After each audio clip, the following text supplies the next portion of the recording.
Bom dia, amados. Semeando e colhendo é o tema do ano desta igreja. Semeando o quê? Semeando a palavra de Deus e colhendo almas para Jesus. Esse é o objetivo. Por isso eu quero compartilhar com os irmãos um texto da palavra de Deus que muito falará e fala para nós e falou durante séculos sobre a figura de Jesus, a figura do Messias. Eu quero compartilhar com os irmãos no livro do profeta Isaías, capítulo 42, e leremos dos versos 1 a 9. Profeta Isaías, capítulo 42, dos versos 1 a 9. Diz assim a palavra do Senhor: Eis aqui o meu servo, a quem sustenho, o meu escolhido, em quem a minha alma se compraz. Pus sobre ele o meu espírito, e ele promulgará o direito para os gentios. Não clamará, nem gritará, nem fará ouvir a sua voz na praça. Não esmagará a cana quebrada, nem apagará a torcida que fumega. Em verdade, promulgará o direito. Não desanimará, nem se quebrará, até que ponha na terra o direito, e as terras do mar aguardarão a sua doutrina. Assim diz o Senhor, que criou os céus e os estendeu, formou a terra e tudo quanto produz, que dá fôlego de vida ao povo que nela está, e o espírito aos que andam nela. Eu, o Senhor, te clamei em justiça, tomar-te-ei pela mão e te guardarei, e te farei mediador da aliança com o povo e luz para os gentios, para abrires os olhos aos cegos, para tirares da prisão o cativo e do cárcere os que jazem em trevas. Eu sou o Senhor, este é o meu nome. A minha glória, pois, não a darei a outrem, nem a minha honra às imagens de escultura. Eis que as primeiras predições já se cumpriram, e novas coisas eu vos anuncio, e antes que sucedam, eu vô-las farei ouvir. Santo Deus, Pai eterno, nós abrimos a Tua maravilhosa palavra, Senhor Deus, a Tua santa palavra diante de nós. Incute-a em nossos corações, ó Pai, e que possamos proclamá-la, Senhor Deus, como o Senhor deseja. É em nome de Jesus que oramos. Amém. Esse livro de Isaías, e esse texto, embora tenha sido escrito há tantos milhares de anos, ainda é uma referência muito relevante para todos nós. Mas compreender o contexto histórico em que essa mensagem foi escrita vai nos ajudar a ter uma melhor compreensão da mensagem que Deus traz nesse capítulo. Temos que entender quem é Isaías. Isaías, cujo nome quer dizer Yahvé é a salvação, sabemos a própria palavra de Deus dele nos diz lá no capítulo 1, quando ele estabelece, dizendo que ele era filho de Amós, e portanto sabemos que ele era casado. Sabemos também, a Bíblia nos conta que ele tinha pelo menos 2 filhos, talvez até 3 filhos. E a tradição judaica nos diz que Amós era irmão do rei Amazias. Portanto, o profeta Isaías era primo do rei Uzias. Daí a importância quando ele começa a sua mensagem dizendo na morte do rei Uzias, porque o rei Uzias era alguém que marcava muito a sua vida e a sua presença. Ele era um nobre, era de tradição rabínica, portanto, vivia na corte e serviu como profeta dentro dessa corte em Judá, mas profetizando então para Judá, mas também profetizava para outras regiões, para Israel e outras nações. É uma profecia universal que ele faz. Isaías teve o seu ministério iniciado no ano de 736 a.C., que ele fala então da morte do rei Uzias, ele determina exatamente a data. E faltava poucos anos nesse período para que o reino do norte, Israel, aqui já tinha uma divisão de reinos, ele era do reino de Judá, que era o reino do sul, e Israel era o reino do norte. E o reino do norte faltava poucos anos já para cair na mão dos assírios que estavam invadindo essa região. Então ele profetizou durante essa época, profetizou então começando no rei Uzias, passou pelo rei Jotão, por Acás e Ezequias, até o ano de 680 a.C. Então durante sua vida ele foi contemporâneo dos profetas Miqueias, de Oséias e de Amós, não o pai dele, Amós profeta, outro Amós. E esse período foi um período caracterizado por grandes mudanças no reino de Judá, principalmente no reino de Uzias e de Jotão. Durante os reinos de Uzias e Jotão, Judá expandiu suas fronteiras e conquistou grande prosperidade para o povo. Era um tempo de abastança, um tempo de estabilidade social, foi um tempo de prosperidade para todo o povo. E essa estabilidade social, política, estabilidade econômica, que trazendo tantos benefícios para o povo, teve um efeito muito ruim, que foi o efeito de tornar o povo cada vez menos dependente de Deus. E os judeus então começaram a entrar e a mergulhar na idolatria, mergulhar na pecaminosidade. É interessante que muitas vezes nós questionamos os momentos de crise em que passamos. Mas fica demonstrado que dentro da estabilidade econômica, dentro da felicidade, quando tudo está muito bem, o homem tem a tendência de se afastar de Deus. Por isso, as crises, meus amados, as dificuldades são bênçãos na vida do crente, porque nos aproxima de Deus, nos dá a sensação cada vez maior de dependência de Deus, e é isso que Deus deseja. Então, quando nós estamos muito bem e começamos a nos afastar de Deus, fique certo de uma coisa: Deus vai trabalhar a sua vida e você vai passar por um momento de dificuldade, porque Deus vai te chamar de volta, Deus vai lhe dar uma porretada no vaso, pode ficar certo disso, tá certo? Então, fica bem demonstrado aqui o modo de agir de Deus. Quando você começa a se afastar de Deus, começa a confiar em outras coisas, e a tendência do ser humano é ir para a apostasia. E esse declínio espiritual alcançou o clímax mesmo no reino de Acás, tá certo? Que introduziu práticas pagãs no culto, profanou o templo, sacrificou os próprios filhos para o Moloque e cometeu uma série de barbaridades. E enquanto isso estava acontecendo, todo esse processo, e a invasão que estava tendo no reino do norte, tá certo? E sofrendo com o reino de Israel, caindo na mão dos assírios, Deus castigando então o reino do norte, o Judá tinha a oportunidade, e Deus estava dando a oportunidade para Judá a enxergar as dificuldades de Israel, ver o que estava acontecendo no reino do norte, e dava tempo dele se corrigir. Então Deus muitas vezes coloca uma situação para dar tempo ao povo se corrigir.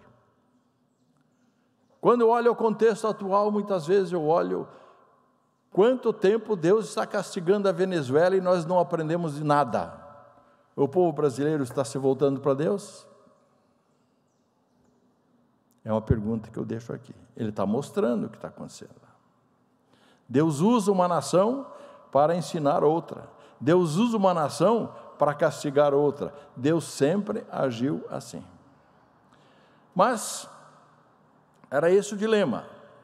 Judá ia aprender com os erros de Israel ou ia prosseguir nesse caminho de apostasia? Verdade que o rei Ezequias foi um rei piedoso depois de Acás e tentou consertar as coisas, não é? Mas a raiz da apostasia já estava muito enraizada dentro de Judá. O cenário mundial também estava mudando, não é?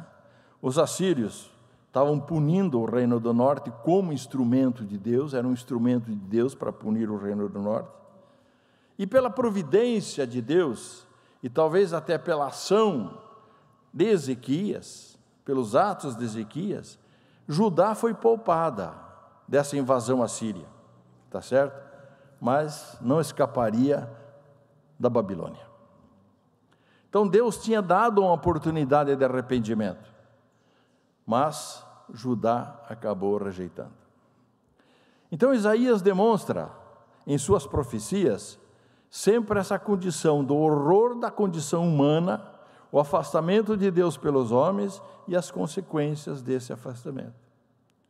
Como pregador, ele quer demonstrar e demonstra com clareza, Isaías demonstra com clareza, a necessidade que o homem tem de um livramento, de ter um Salvador, porque por ele mesmo ele é incapaz de obter qualquer livramento. O homem é incapaz de alcançar a sua salvação. O profeta trata da necessidade de ter uma intervenção divina e prega esse evangelho de salvação. Isaías é um evangelista que prega o evangelho da salvação. E ele está fundamentado no Messias. Nesse Messias, o servo escolhido por Deus, o único mediador entre Deus e os homens. Então, o capítulo 42 é uma profecia inteiro, o capítulo 42 inteiro é uma profecia messiânica, apontando para quem? Apontando para a vinda do Messias, a vinda de Jesus Cristo e a sua missão na terra, tornando-se esse capítulo uma das passagens mais importantes do Antigo Testamento. E tem como tema principal aqui, nesse texto, a figura do servo do Senhor. Esse é o tema, o servo do Senhor. Esse texto, Isaías 42, esse texto que nós lemos aqui de 1 a 9, contém o primeiro verso, tá certo? Dos 4 poemas do servo do Senhor. O livro contém 4 poemas, 4 cânticos do servo do Senhor. E aqui é o primeiro cântico. Os que tiverem curiosidade, depois em casa, poderão abrir no capítulo, aqui como nós lemos, do 1 a 9 do 42, no capítulo 49, de 1 a 13, no capítulo 50, de 4 a 11, e no capítulo 53, de 4 a 9, são os 4 cânticos que tratam do poema do Senhor, que tratam do servo do Senhor. Esses cânticos declaram que o servo do Senhor seria o quê? Seria comissionado pelo próprio Deus para fazer justiça com as nações. E trata da identificação de quem seria esse servo do Senhor. Quando nós lemos esses poemas e esses cânticos, muitas vezes é um indivíduo que ele está tratando, muitas vezes ele está tratando de Israel como servo. Então como é que fica? Quando é indivíduo, é claro, é fato, é fácil de identificar que é sobre a figura do Messias, de Jesus. Mas quando fala, às vezes, e vemos que ele está falando sobre Israel em si, tá certo? Como servo do Senhor, nós não podemos entender que Israel, tá certo? É a própria figura de Jesus também, quando ele diz que ele é a videira verdadeira. Então, lá no Novo Testamento, nós vamos entender essa figura da videira verdadeira. Ele era a videira verdadeira, porque videira era o símbolo de Israel. E é isso que Jesus está dizendo, não é mais esse Israel que vocês estão olhando, não é mais esse Israel. O Israel verdadeiro sou eu e os meus seguidores, esse é o novo Israel. Eu sou a videira verdadeira, eu sou a raiz e os meus discípulos são os ramos. É isso que ele está dizendo. Então agora é um novo Israel, nós somos os discípulos de Jesus, o novo Israel de Deus. E é isso, nós passamos a ser também servos do Senhor. Dá para entender isso? Deu para simples, não é? Dá para entender essa mensagem. Então, esse significado original, não é? Passa a ter um outro sentido, né? Através, quando nós vamos ao Novo Testamento, e vemos essas diferenças entre o Israel de Deus e o indivíduo, quando ele fala esses poemas. Israel muitas vezes é fraco, vacilante, tá certo? Quando ele demonstra, porque somos nós, somos o Israel, não é? Agora, quando é o indivíduo, ele é sempre triunfante, valente, é o salvador, é aquele que faz. Então, o indivíduo, quando ele fala do servo, ele está sempre livre do pecado. É o triunfante, é o Deus triunfante. E nesse texto aqui fica muito claro para nós a relação entre a palavra servo e Messias. No caso, Jesus Cristo, nosso Senhor. E é isso que o texto trata. Primeiro, de que Jesus, de fato, é o servo escolhido. Ele é o Messias. Os primeiros 4 versos do texto apresenta aqui uma descrição muito clara do servo de Deus que se levantaria para cumprir a vontade de Deus. Esses mesmos versos são citados depois por Mateus. E ele trata especificamente da figura de Jesus Cristo. Então, é o Novo Testamento que nos esclarece com toda certeza que esse texto trata da figura de Jesus Cristo. E nós vemos no verso 1, diz assim: eis aqui o meu servo, a quem sustenho, o meu escolhido, em quem minha alma se compraz. Pus sobre ele o meu espírito, e ele promulgará o direito para os gentios. Deus está dizendo aqui que ele tem prazer no seu servo. A alma dele se comprazia na figura deste servo. Essa frase vai ser repetida no Novo Testamento, no momento do batismo de Jesus e no momento da transfiguração de Jesus. É a mesma frase que é repetida. E também nós vemos aqui que era interessante que esse servo, o Messias, receberia a plenitude do Espírito de Deus. Quando ele diz aqui, pus sobre ele o meu Espírito. E que de fato Jesus recebe esse Espírito com toda a plenitude no ato do batismo lá em João Batista. Então fica evidenciado aqui também que Jesus não viria para trazer justiça para os judeus apenas, mas sim que ele promulgaria o direito para os gentios, isso para o povo não judeu. Isto é, o Messias ia trazer justiça para as nações, isto é, para o mundo inteiro. É isso que o texto está dizendo, para o mundo inteiro. E confirma que ele viria para os gentios, aos quais ele daria de conhecer, promulgaria o direito para os gentios. Agora, essa nossa tradução, direito, aqui não está muito correta. Você fala, a palavra que está aqui no original é mishpat. Mishpat é juízo, justiça, não direito. Ou seja, o Senhor seria o defensor dos gentios, da mesma maneira que tinha sido defensor dos judeus, mas que julgaria os dois povos da mesma maneira. Equidade. Se eu dou direito para um, a minha justiça é igual para os dois. É a mesma coisa, é isso que ele está falando. Então nós temos que entender que todos nós, judeus, gentios, todos passaremos pelo juízo de Deus. Porém, os eleitos de Jesus Cristo, os eleitos de Deus, têm um benefício da graça maravilhosa de Jesus. Amém? Tem o benefício da nova aliança. Essa é a diferença. Portanto, meus amados, temos que entender isso. Se você tem amigo judeu, que ele se converta. Porque se ele não se converter, vai para o inferno do mesmo jeito, mesmo sendo filho de Abraão. Porque ele precisa estar sob a nova aliança. A interpretação desse versículo, então, nos traz a compreensão que o juízo de Deus sobre o pecado, o juízo foi realizado por Jesus na cruz, e, portanto, é essa a justiça divina que prevalece.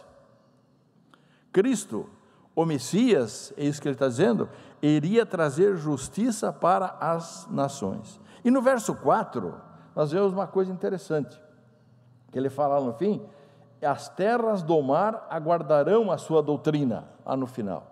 As terras do mar aguardarão a sua doutrina. Não desanimará, nem se quebrará, até que ponha na terra o direito, a justiça no caso. E as terras do mar aguardarão a sua doutrina.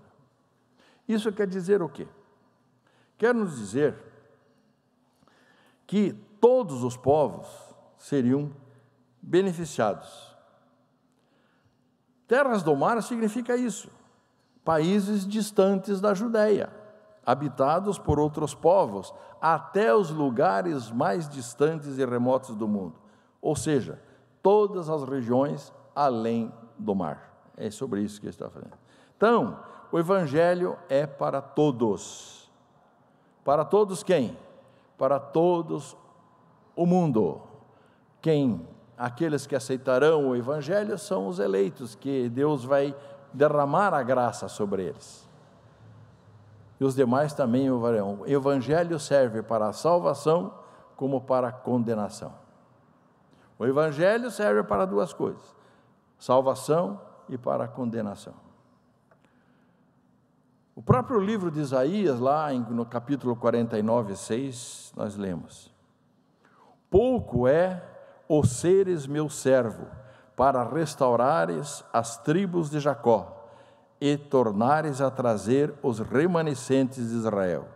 Também te dei como luz para os gentios, para seres a minha salvação até a extremidade da terra.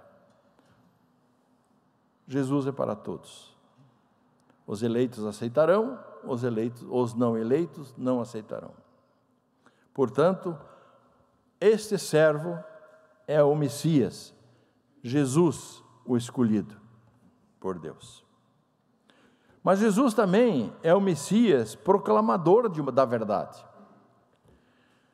Em vez de assemelhar-se aqui a um forte líder militar, como ele era esperado pelos judeus, como acreditavam que viria um líder militar para livrá-los do jugo dos romanos e de outros povos, de outras nações, e eles dominariam o mundo, então, com seu Messias, alguém que ameaçaria, que infunde medo. Jesus é aquele Messias de espírito manso, que não levantaria a voz. É isso que ele está dizendo. Verso 2, ele diz: não clamará, nem gritará, nem fará ouvir sua voz na praça. Diferentemente de João Batista, que tinha a missão de proclamar a vinda do Messias e pregar arrependimento para as nações, corações endurecidos, frios, e portanto convinha naquele período a João Batista gritar em alta voz e se exaltar nas suas pregações. Mas Jesus vinha de modo diferente, sem ostentação, sem nada de peculiaridade para chamar atenção, sem chamar a atenção para a pessoa dele. Jesus não teria que levantar a voz para ser ouvido, não precisava, porque a autoridade que ele tinha do Pai já era mais do que suficiente para que as pessoas se calassem, ouvissem e respeitassem o que ele dizia, quando ele falava. Em Mateus 7, 29, nós vemos isso. Nos diz: porque ele as ensinava como quem tem autoridade, e não como os escribas. Era comum, muito comum nos tempos lá de Jesus, fariseus, sacerdotes, profetas, orando, gritando em voz alta nas praças, nos cantos, mais para aparecer do que para transmitir alguma verdade. Eles queriam ser ouvidos, queriam chamar a atenção para si, para a própria pessoa, mostrar como eles eram religiosos, como eu sou um santo, eu sou muito religioso. Então, hoje nós também vemos isso. Nós vemos muito pseudo-profetas, não vou dizer que sejam falsos, mas vou dizer de pseudo-profetas, gritando, falando besteira, usando a televisão para falar bobagem, em alta voz, tá certo? Chamando a atenção para si, para seu ministério, buscando o enchimento de igrejas. Hoje mesmo comentava com o reverendo Ricardo que a igreja cresce porque é Deus que dá o crescimento. Nós temos que semear a palavra, mas o crescimento é Deus quem faz. E nós não precisamos inventar a roda. Palavra de Deus e oração é o que enche a igreja. Só isso. Não temos que buscar ninguém, não temos que ficar inventando a roda, não tem que ficar fazendo pirotecnia. Deus não se agrada disso. Esse não é o verdadeiro evangelho. Não é o verdadeiro evangelho. Podemos trazer religiosos para dentro, mas não convertidos. A voz de Deus, de Jesus, como Messias, ela era ouvida de maneira ministerial.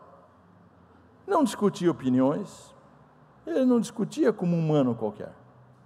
Ele pregava, sim, nas ruas, pregou nas praças, pregou nos campos, mas com discrição e não de maneira contenciosa, nem com ostentação, nem se vangloriando, mesmo não mostrando nada dos seus milagres e a sua doutrina. Ele fazia tudo silenciosamente.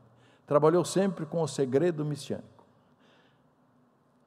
Não chamou, até proibia os seus discípulos de divulgarem o que ele fazia, os milagres que eram feitos. Pelo contrário, Jesus se comportou com mansidão e humildade. Amados, a pregação do Evangelho não necessita de meios escandalosos, não precisa de perictonia, de atitudes chamativas, de profecias, de falar em línguas e tantas e outras barbaridades que acontecem. Precisa única e exclusivamente da pregação simples e única da verdade das Escrituras.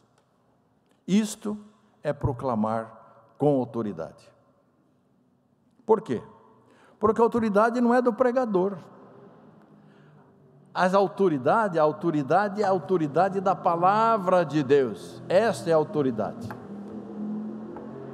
Por isso, proclamar a palavra corretamente é proclamar com a verdade, com autoridade. Com tranquilidade. Jesus, existe um hino que nós cantamos sempre, não é? Tá certo? Que diz assim, né? Manso e suave, Jesus vem chamando. Não é? Não é assim? Pecador, vem. Manso e suave, não precisa nada. Nós podemos usar todos os meios e locais para pregar o Evangelho. Podemos usar toda a tecnologia para pregar o Evangelho. Todos os lugares. Mas com ordem e decência. Sem escândalo, sem pirotecnia. Então Jesus era esse pregador, que pregava com autoridade, mas com singeleza. E era ouvido, porque ele tinha a autoridade dada para o Pai. Isso que nós temos que entender. Ele pregava com autoridade. E o próprio Jesus falava que ele era o quê? A própria palavra. Eu sou a palavra. E a minha palavra é a verdade. Portanto, quando nós pregamos o Evangelho, a Bíblia, nós estamos pregando a palavra. E a palavra é que tem essa autoridade de transformar, de mudar, de edificar e de fazer grandes transformações na sociedade. Mas também Jesus mostra que era o Messias misericordioso nesse texto. Verso 3, ele diz assim: não esmagará a cana quebrada, não apagará a torcida que fumega, em verdade promulgará o juízo, promulgará o direito, a justiça.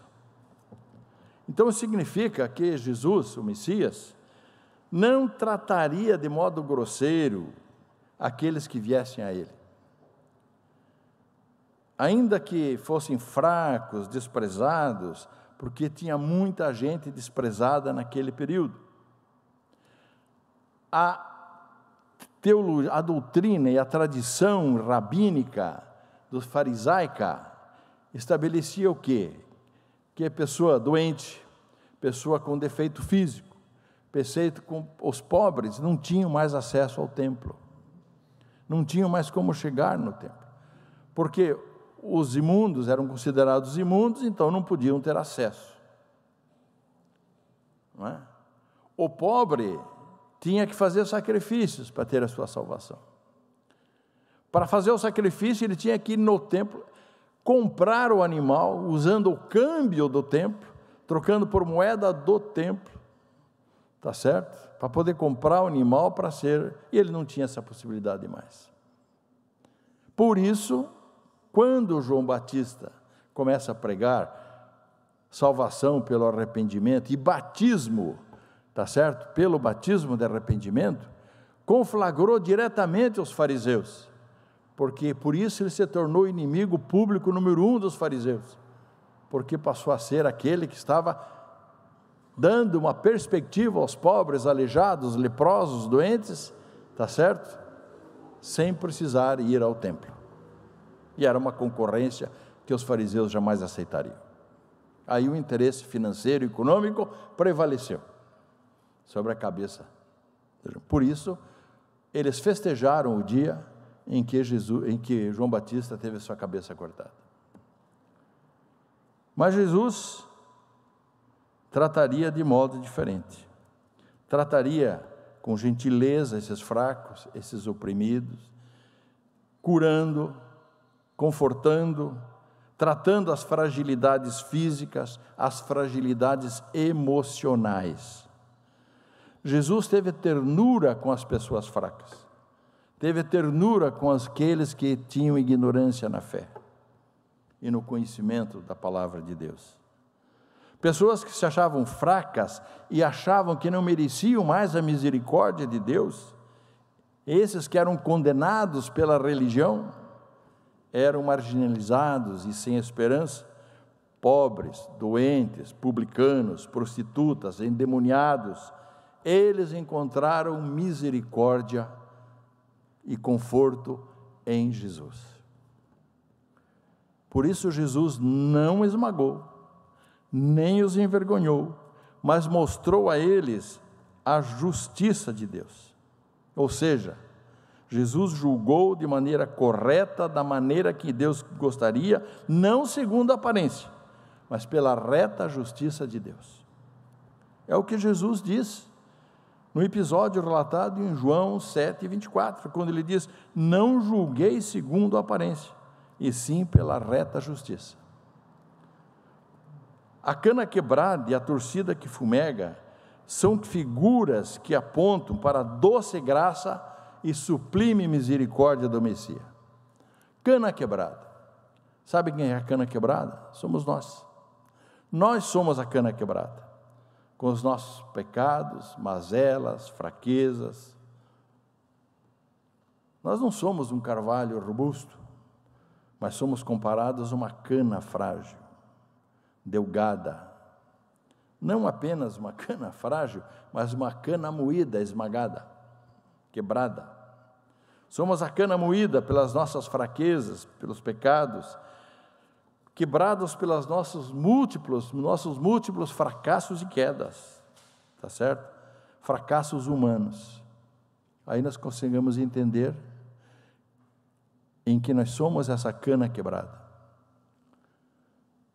porque não há um justo sequer, não há um justo sequer, e todos carecem da misericórdia de Deus. Se Deus agisse de acordo com a sua lei, se Ele nos tratasse de acordo com os nossos pecados, nós seríamos como se uma cana que era jogada no fogo. Nós estaríamos condenados para a eternidade.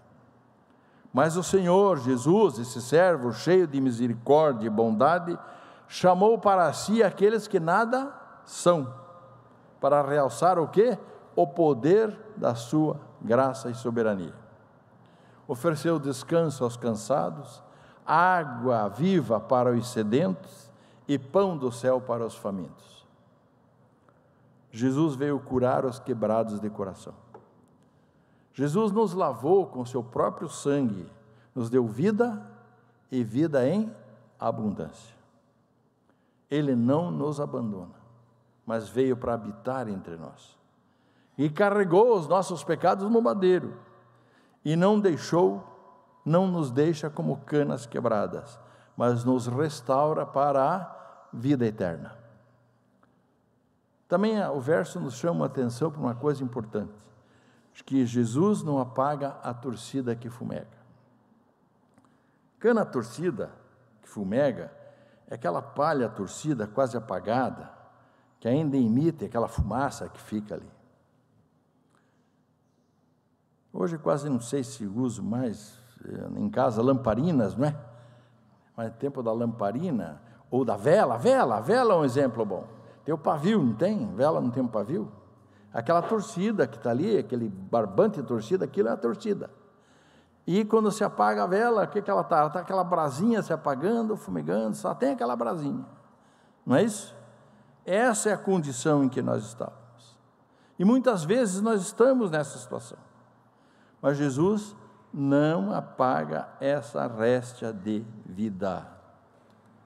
Ele pega essa réstiazinha, assopra seu espírito, como nós sopramos uma vela, vamos soprando, e vira uma chama imensa, e aviva o fogo novamente.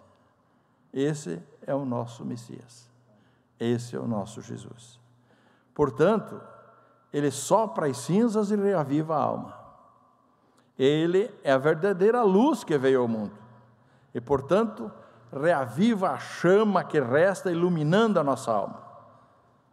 Mesmo nós achando perdidos, inaptos, ele restaura a nossa vida, restaura o nosso ministério. Mesmo quando estamos nos momentos de maior fraqueza, desfalecendo muitas vezes, é ele que nos fortalece.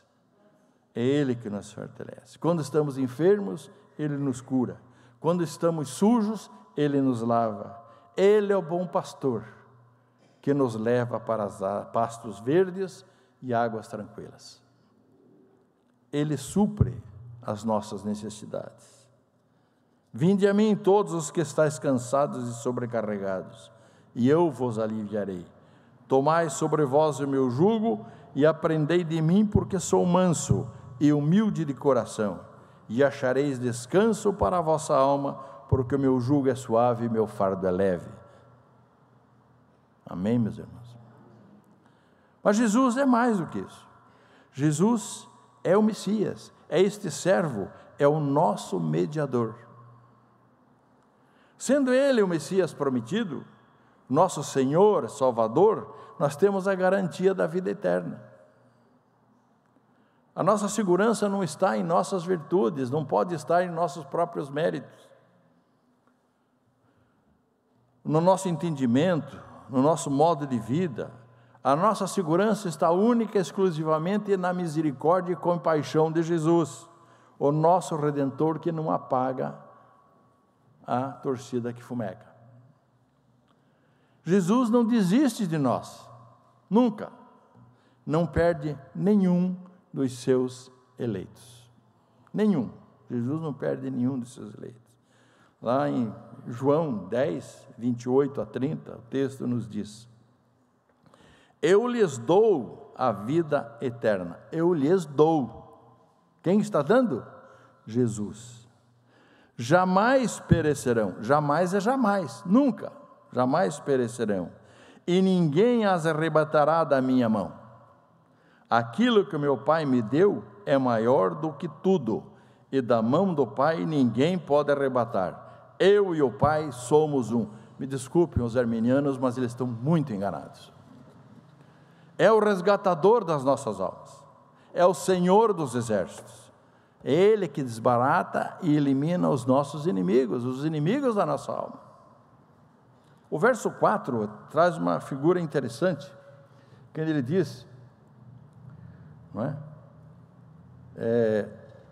Que Ele é a luz das nações, indicando a importância global Então ele afirma que Jesus, o Messias resgatador, não mostra fraqueza, não desiste até cumprir a vontade do Pai. No verso 6, aqui fica muito clara a posição de Jesus como único mediador entre Deus e os homens. Não é? Eu, o Senhor, te chamei em justiça, tomar-te-ei pela mão e te guardarei e te farei mediador da aliança com o povo e luz para os gentios. Ele é o mediador.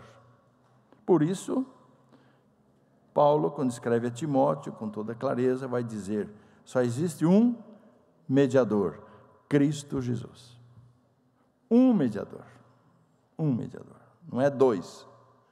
Não existe ajudante de mediador, não tem auxiliar de mediador, é um mediador, só Jesus. Só Jesus salva. E aqueles que Ele salva, é isso que o texto está dizendo: vocês são meus, estão na minha mão, jamais eu largo. Vocês estão garantidos. E isso é perseverança dos santos. Quando se trata de nossos inimigos, qualquer inimigo que seja, são inimigos de Deus. Qualquer inimigo nosso é inimigo de Deus, porque nós somos a menina dos olhos de Deus. Por isso, não precisa você se vingar do teu inimigo, porque a vingança pertence ao Senhor. Ele cuida, não se preocupe, Ele cuidará. Entregue na mão de Deus essa situação. Coloque, deposite na mão de Deus. Esse é um objetivo claro que nós temos que ter, nesse Messias, nesse Salvador, de colocar no trono de Deus as nossas cargas, as nossas lutas, as nossas situações, as nossas aflições. Põe a carga no trono de Deus. Mas, por favor, deixe na mão dEle. Não é deixar ele pôr no altar e depois pegar de volta e carregar para casa. Não faça isso. Deixe. Entregue, confie, é isso que ele está dizendo. Esse é o nosso mediador, né? Deus, através de Jesus, o nosso Messias, Ele é o homem poderoso, Ele é o homem forte, é o Senhor dos exércitos, Ele vai triunfar, Ele é triunfante. O Messias nunca desiste de nós, nunca, até que se estabelecesse toda a sua justiça. E a sua justiça se estabelecerá no dia maravilhoso da sua volta. Então esse texto, meus irmãos, concluindo, nos ensina algumas verdades cruciais. Primeiro, a enormidade da nossa fraqueza e a incapacidade de alcançar a salvação pelos nossos méritos. Aqui a meritocracia não funciona, tá certo? Meritocracia funciona em regime democrático. Deus não é democrático. Não existe democracia com Deus. Deus é rei. Ele é absoluto, é diferente. Segundo ponto que nós vemos aqui, que a misericórdia de Deus é a misericórdia dele, a compaixão de Deus que nos resgata, apesar dos nossos deméritos. Não pelos nossos méritos, nós não merecíamos nada. Merecíamos o inferno, mas Deus, na sua infinita bondade, mas Deus, não é isso? Estando nós mortos nos nossos delitos e pecados, mas Deus, ou não é? Nos salva. Terceiro ponto, que a nossa salvação não repousa sobre nós, por sermos criaturas de Deus. Nós não merecemos a salvação por ser criatura de Deus, mas única e exclusivamente pelas virtudes do Redentor, Jesus Cristo. Sempre a virtude é dele. E no quarto ponto que nós temos que entender isso aqui, que todo o mérito então é de Deus. Todo o mérito é de Deus, e por isso toda a glória, toda a honra é para Ele, pelos séculos dos séculos dos séculos. Termina no verso 8 dizendo isso: eu sou o Senhor, este é o meu nome, a minha glória, pois não a darei a outro, nem a minha honra às imagens de escultura. Ele não divide honra e glória com ninguém. Ele é o libertador das nossas almas. Portanto, é em Jesus que nós temos que fixar os nossos olhos todos os dias, e o nosso papel qual que é? Obedecer, louvá-lo e proclamar a sua mensagem. E é isso que nós devemos fazer durante este ano de 2025, a igreja, proclamar a verdade do Evangelho, e isto é semear. A colheita virá de acordo com a vontade do Pai. Que Deus nos abençoe. Amém? Bom domingo a todos.